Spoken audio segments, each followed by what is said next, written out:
All right, everybody, welcome back to the Sarah Centrella Show. I am thrilled to have a guest on today that I actually just had the opportunity to meet. And Bailey and I were on the AM Northwest show this past week. And we're sitting in the green room, started having this conversation. We were like, wait, you're a cool chick. You're a cool chick. I love your book. I love your book. So, I love it when that happens. And I talk a lot about that on this podcast. When you meet a cool woman, you have to take initiative and exchange numbers and do all the things to actually connect. And we did that, so I'm very proud of us. Yay, yes. And here we are, like just a few days later. So Bailey Gaddis is a multi-author. So you have several books. You're a parenting expert. You're a birth expert, educator. You've been doing this for quite a while. There's so much that I want to get into on the parenting side because we were already kind of having those conversations really quickly in the green room. Right. And that's definitely probably where I want to focus today. But before we kind of get into all of that, can you tell us a little bit about how your story began? Like, how did you get to this place where you're at in life right now? You are a parent, obviously. You're a mother, and super passionate on helping pregnant women. So, how did this journey start for you? Yeah, so it started, gosh, let's see, 13 years ago now. I have a 12-year-old, which is shocking. He was just three. Right? Just wait till they're 22. Gosh. And yeah, so I was pregnant and I everything I had heard was, okay, well, I'll go to the hospital, I'll get an epidural and I'll have the baby, like done. Yeah. But then I started to learn more about the childbirth preparation method, hypnobirthing, which incorporates Mm. essentially like a lot of guided meditation into the process of preparing for birth. I really connected with that. I used it during my birth with my son Hudson. And I was shocked that it actually worked. I will not say that I had a pain-free birth, but I did not use medication. And I credit that to hypnobirthing. So I was like on board, fully subscribed to it. I got certified to teach 6 months later, Wow. started teaching a few months after that. And yeah, just got really deep into connecting and educating, pregnant women, their partners. And then I got certified as a birth doula because, my students wanted, we build that Yeah. over 5, 6 weeks, so they wanted me there at their births. So I started to attend hospital, home birth center births. Really, really loved it. During this time, I really connected with the hypnotherapy aspect of hypnobirthing. So I did a 2-year program to become certified as a hypnotherapist. So Wow. all of my work with my clients, so many of them came back to see me as a hypnotherapist. So I was doing a lot of one-on-one support with a Mm. lot of my clients that now had children. A lot of times, both the mother or the primary parent and their partner would come in. And at first, I was certified to teach what's called hypno mothering. And so it's Okay. bringing, the ideas of trusting your intuition into the role of parent. But then it just started to evolve from there. And that was probably 9 or 10 years ago. Wow. And so the outline of this book is how my teachings for my students or my clients, how the support I offered evolved. They had so many great ideas. And so about a year after teaching what is in the book, I realized, hey, maybe this can be a book. Yeah. And two other, I published two other books before this one for a lot of reasons, but it's really amazing to see it finally birthed Yeah. years Yeah. later. And yeah, and so, for the past few years, I've almost exclusively been working with parents. I see children sometimes as Mm. well. And then of course with my own family, we were Yeah. guinea pigs for this book. We Always. My life is a guinea pig for all my coaching. exactly, exactly. So we went through it, Yeah. really diving into everything in this book. And, in addition to a 12-year-old, I have a almost 4-year-old little girl. Wow. So, I was Dealing really, with the two extremes almost like yeah, at the same yeah, time. Yeah. exactly. And so it was really helpful when writing the book because I was still, had the perspective Yeah. of having a young child, having a preteen who's like 12 Right. going on 21. Yep. Yeah. And there's just so much difference in age from as far as like their development and how you have to show up as a parent is different, obviously, from one to the other. So I kind of wanted to start off there a little bit. Like, what have I found personally, as a single mom raising three kids by myself, that you kind of feel like you go through these stages, right? Let's say your kids are 3 or 4 or whatever, and you're like, okay, Right. I'm adapting to this. I'm kind of getting this down. I kind of understand their personalities. I kind of understand how I need to show up, what I need to do, like whatever. And then they change. And then they go into their next phase and you feel like you're reinventing the wheel. And good God, when they get to middle school, it's it's a whole new wheel, right? So what have you learned in your own parenting journey that maybe from your son, since you had him kind of as an only for a while before your daughter came along, that really impacted how you parent your daughter? Or did you really like notice the difference kind of between that from as you were growing as a parent?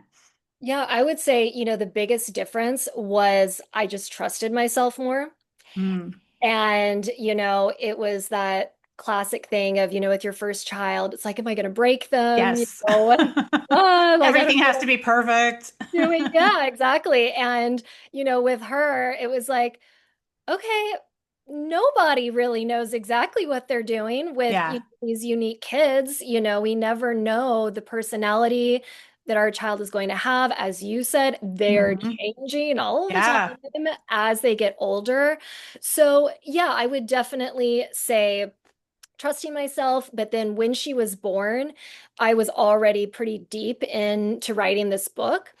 And so even though everything that, the parenting plan that I had with my husband worked out for our son, it served as a really good foundation for my daughter, but obviously needed to be customized for her. So Yeah. again, helpful to have that foundation, but then really, had to dive deep into like how do we tweak, Right. certain parenting strategies to best suit her. Yeah. And the book is called Customized Parenting. So what do you mean by that? Yeah, so the idea is, that parenting, the strategies that we use can be customized for each child. Mm, I remember that when I had my son, there were very clear styles of parenting, the yeah. helicopter mom, the tiger mom. And I had this misconception that you essentially had a pick a lane, and that was the type Mm, of parent you are. And realizing that, okay, every human is so unique. And yep. so what if we look into, all the information, there's amazing ideas out there in parenting books and whatnot, and look at all of it, but then also step back from all the advice we get from Yeah. like in-laws and all the people. People love Right. to give parenting advice. Yes. Step back from all of it and then really figure out, okay, what intuitively feels right for my family, and then looking at, the strategies that resonate, but then thinking, could I customize this even more Yeah. to better suit my family and my child? And realizing that, like, I know it sounds silly to say we're allowed to do that, Yeah. but that was kind of a revelation for me. It's like, oh, I can do this thing a little bit different, and still it can still be effective, Right. and so yeah, just customizing all the different strategies that we use to, yeah, suit your family and Yeah. hopefully to find, effective ways of navigating parenting. Yeah, because what can work for one kid, especially let's say a boy versus a girl, there's might not work for the other one. And my three kids are all really different, but the same in a lot of ways too, right? So, they Yeah. have so many similarities, but I definitely have to parent them differently. Like my son is the oldest and he's very coachable and likes to be coached. Like he wants to know, hey, what can I do better? Yeah. How can I do this? What should I do? So if he has information, then he feels empowered. He's been like that since birth, pretty much. Like if he kind of knew what to do and knew how to do it, then he was very curious about it and he kind of wanted to get it down. Yeah. I have two identical twin daughters, maybe not so much. I have one who's like, let me figure it out on my own. And then I have one who's like, you know what, I'll watch all you and I'll take pictures of you guys doing that. And so I think being a conscious parent too, like understanding that just because something worked for, my son who's the oldest, right? So that's your first experience, and you're like, oh, okay, cool, this is working and this is great, and I got this down. Yeah. You can't necessarily cut and paste it to the others. And if you do, you really run into some tension, especially when they get older and they get to like middle school and things like that. And you start to get a lot of friction going because of like, that does not work for me. And I think it takes a lot of awareness on a parent's part to be kind of conscious. So, what does conscious parenting mean to you? And like, how does the average mom out there apply it, especially if she has, like multiple kids kind of all doing all the things at once and we're just trying to survive, like how do we add that in? Yeah, so I think the first step is just being aware, right, of like how we're communicating with our children, what type of discipline we're using, if we have boundaries, what our like food philosophy is. Like, am I feeding them food that like I really feel good about? Sleep, essentially all the things I cover Mhm. in the book, really becoming aware of it because it's so easy to just get on autopilot. Yeah. And usually autopilot is programmed by, our own childhood, by what our mother-in-law, has been trying to pound into our Yep. head, so a lot of times it's everybody else's opinions that program autopilot. So turning off autopilot and again, becoming aware. And, in the book, I have a lot of prompts, like open-ended questions, I love that. I'm the same way. Like you need that in order to be able to like be, what does that look like for me? Yeah. Yeah, Yeah. exactly. And figure out, okay, great. I have this like general philosophy now, but how do I actually apply it? Like, what does Hmm. that look like for my family? And so a lot of questions to help parents start to define that and just this whole process. I mean, I know for me going through it was like a revelation, Yeah. and realizing that, wow, the way that I want to parent is pretty different than how I've been doing it. And the other way wasn't bad, but it Mhm. just didn't resonate. And I have been enjoying parenting so much more since creating this parenting plan and definitely evolving it for my daughter. Yeah. Lots of shifts for her.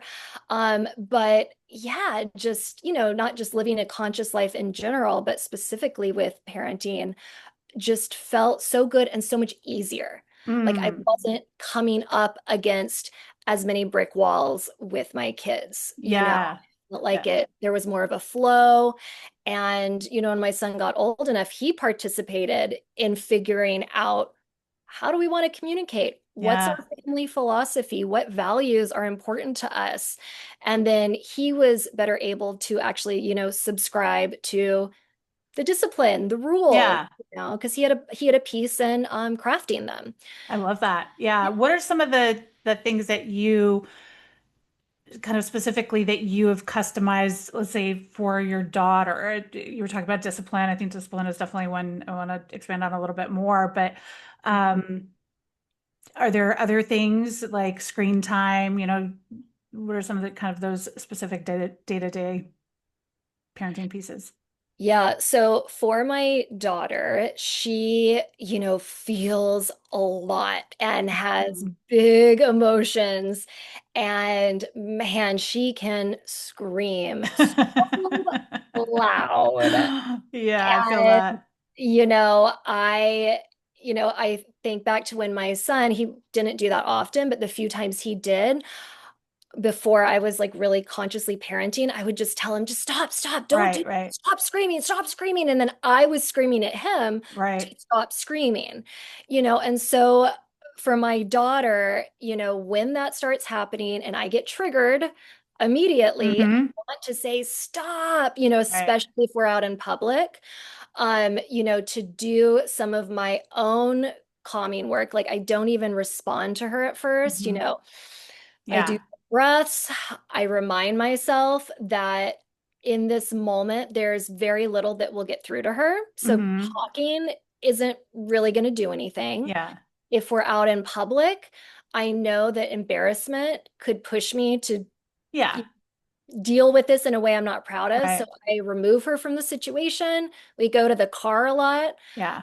And then what I start doing in her school, they do something called a lion's breath.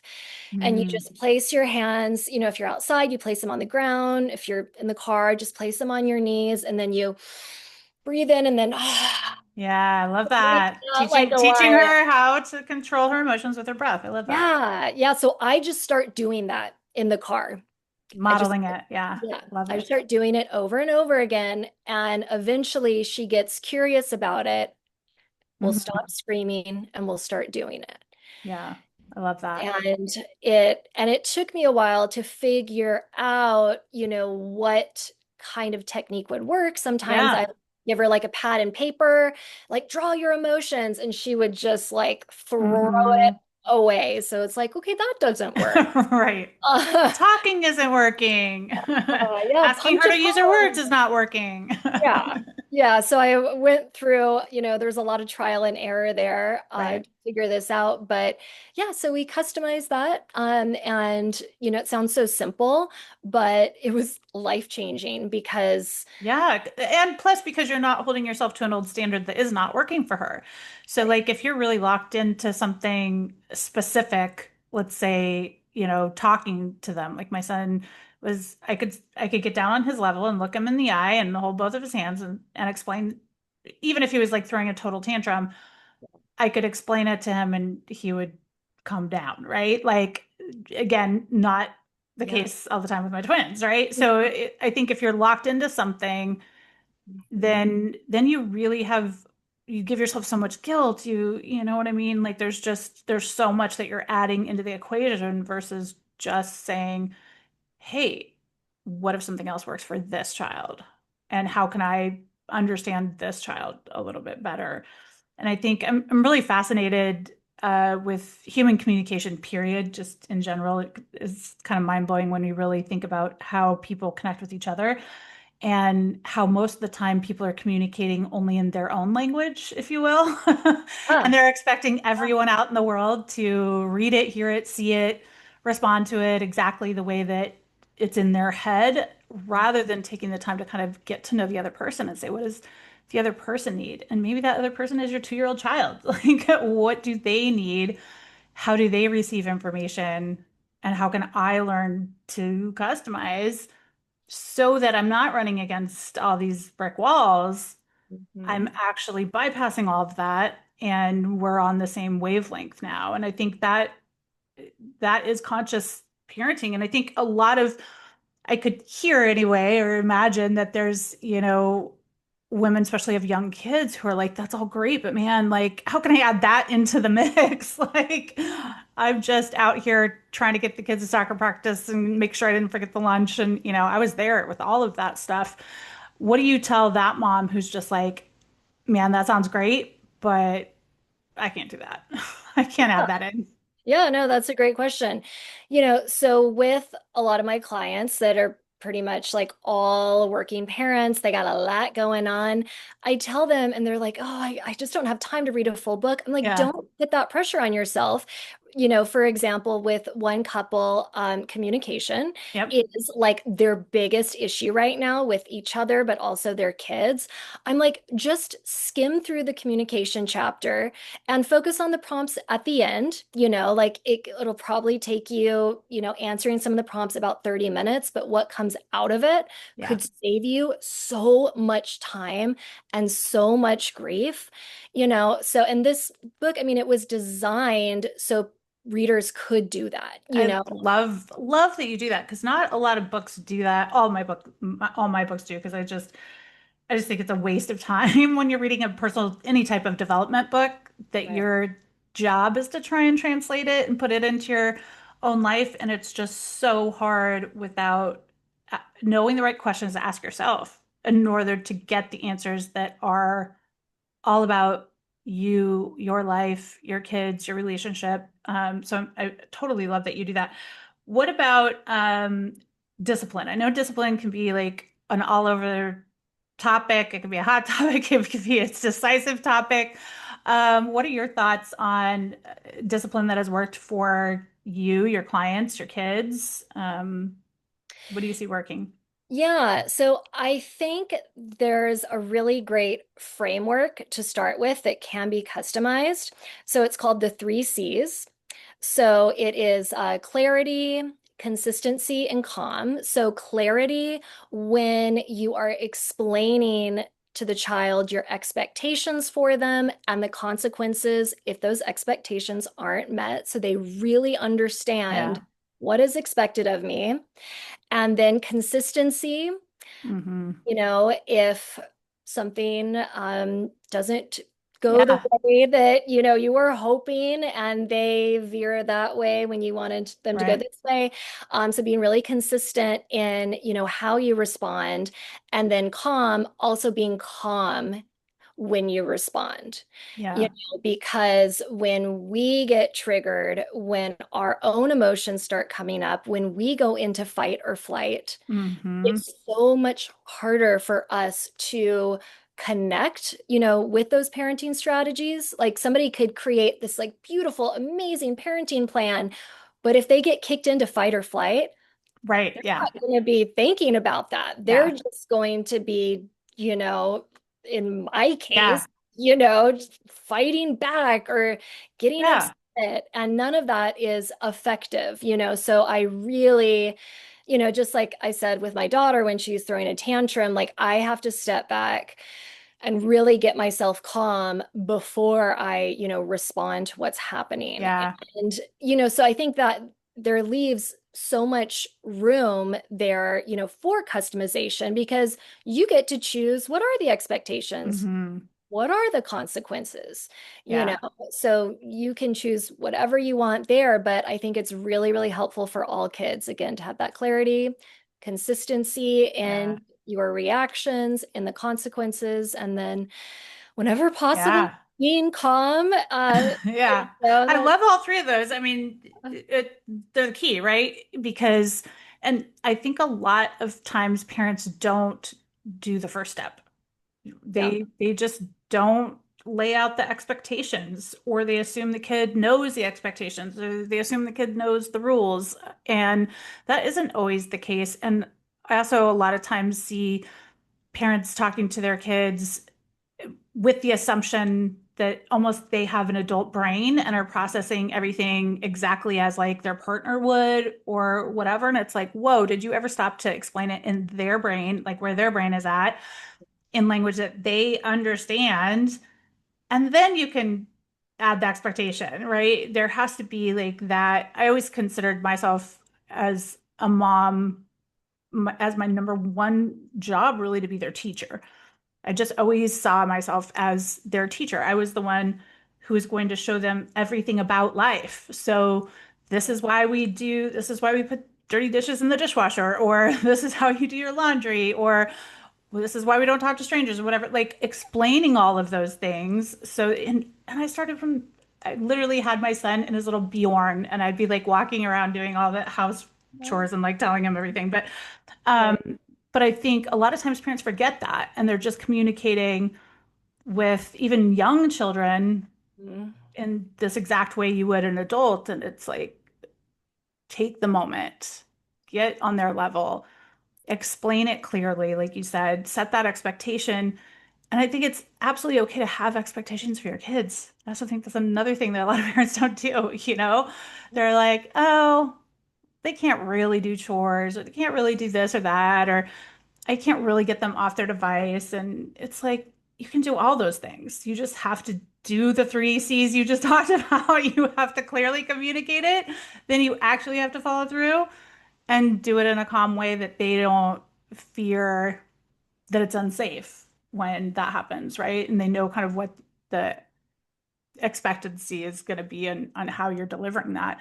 And I think Right. that calmness is another piece that for me it was really, really important. I grew up with a very violent, like crazy mom. And so I was always I was like, I'm never going to be that mom. So in those moments where things were heightened, I would go to the bathroom or I'd walk into the other room and I would just like look in the mirror and I would talk to myself. So Mhm. kind of like your breathing, I would just be like, you are a good mom, you are patient, you are calm, you've got this, like they didn't mean any harm by this or whatever, to kind of get that zen back so Yeah. that then I could go and deliver the consequence in a calm way or talk to them in a calm way. And I just think like that's such a critical part of being an aware parent.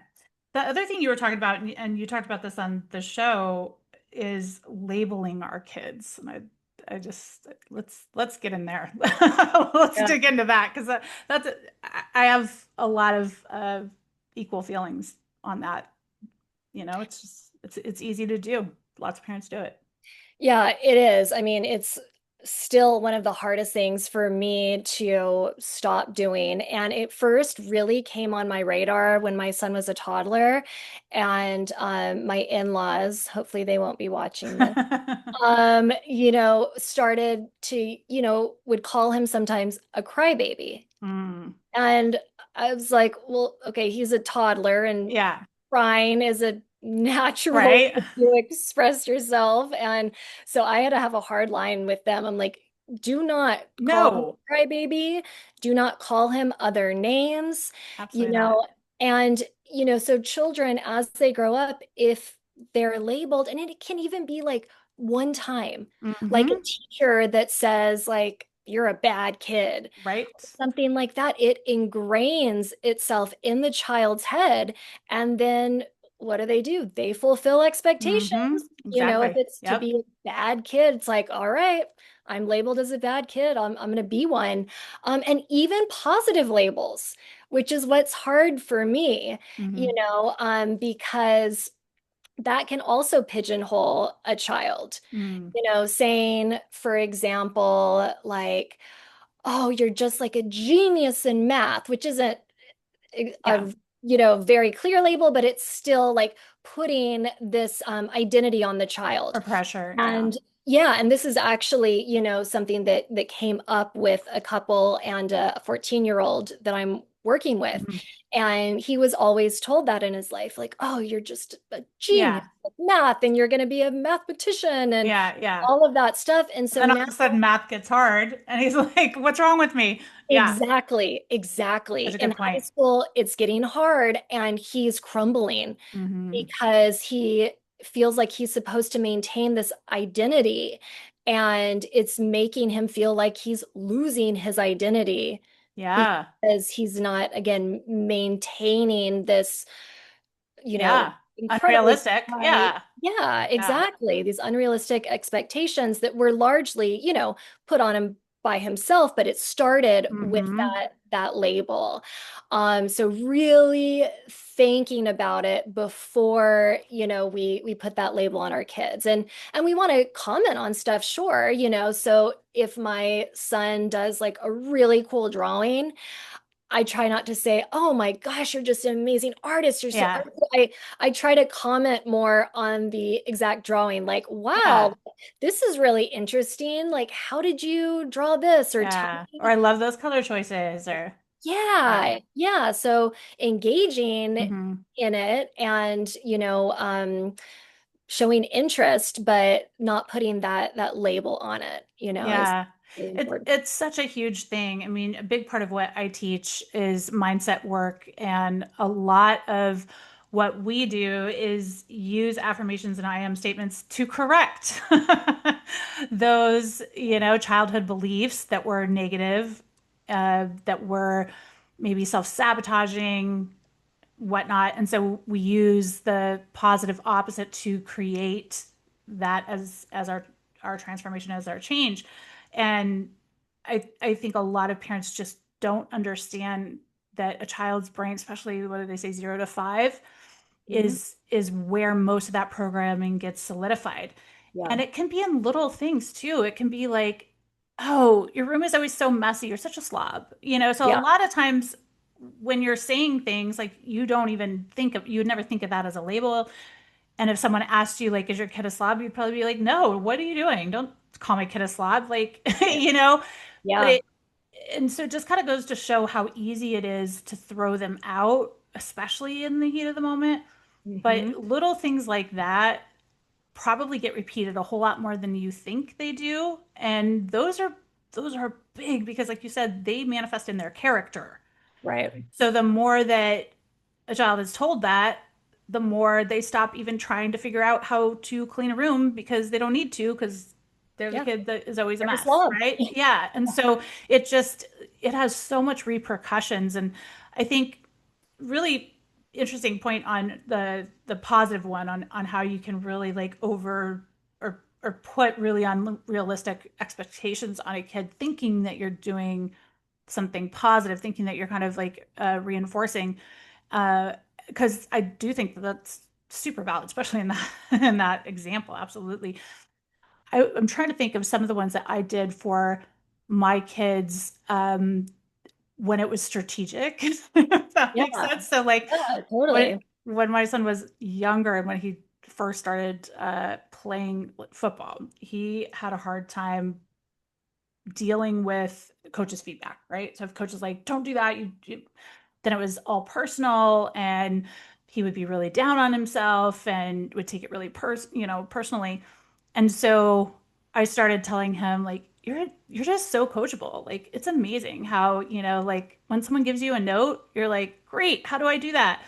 Yeah. And so just kind of, I really used it as a way for him to kind of hone different skills and more of kind of from a skill set perspective. But it's Mhm. interesting now as an adult, he just had a big interview for his dream job, which he got. And one of the questions had something along the lines with, how do you describe yourself? And he was like, well, I think I'm a sponge. I soak up everything and I'm incredibly coachable. It's just Cool. like, so I Cool. think there are kind of ways that you can again customize it. Just Right. take a second first and kind of like think through the long-term repercussions of Right. things and just You're make being sure like could this be a bad intentional. thing down the Yeah, road. yeah, you're being really intentional about it instead of just throwing out a Yeah, label. Yeah. No, that's a yeah, great example. yeah, it's so interesting how all of these pieces kind of we're creating a human, right? And all these little things that we do throughout the day that for the most part is just like I'm trying to get through the day. Like they make a big impact. They are creating our little mini humans, and I love that you're modeling that behavior that you want to see too. I think a lot of times we forget to do that. Is there one other like really big tip that you want to leave everybody with from the book? Just something that is like your go-to that you love? Yeah, I mean, I would say, like, I got asked one time, like, if you could put anything on a giant billboard, like, for the readers, what would it be? And the first thing that come to my mind is like, you got it. Like, you got it. Yeah, You yeah, really do. You're doing great, and we're always evolving. There are no perfect parents out there. yep, You got this. yeah, And keep going, get curious, let yourself be creative with how you parent, customize, and yeah, no, yeah. you got I it. I I love that. We need to hear it, because there's plenty Yeah. of plenty of days when you're like, do I Yeah, though? But you well, do. exactly, exactly. Yeah, we question that a lot. And so to try to just remind ourselves, like, I got this. And to remember that, the shame, the guilt, all of those very common emotions that come with parenting, ask ourselves, what would it be like if I used all the time and energy that I'm, putting into Yeah, feeling shame or guilt into problem solving, right. into Or getting just spending creative. time with my kid, like Yeah, going to play exactly. with them or making a meal with them or something. Yeah. Exactly. I always Right. ask myself, like, is this helpful when Yeah, I'm in a spin? Is this exactly. helpful? Because if it's not Yeah. helpful, I'm not trying to create that. You're wasting time. Yeah. Yeah, I exactly. love that. Tell everybody where they can find the book and find you and all the good things. Yeah, yeah. So the book is on, Amazon, Barnes and Noble, Target, all the Oh, bookstores. And then you can find out more about me at baileygaddis.com. It has information about all my books, my classes, perfect. all the Yeah. stuff. And I'll put your Instagram handle on here as well so people can go follow you on Instagram. Thank you so much, Bailey. I love all of this advice. Parents need it. Love that you're putting this out, and I can't wait to get the book. So, thank you so much for being on the show. And everybody, until next time, hustle and thrive.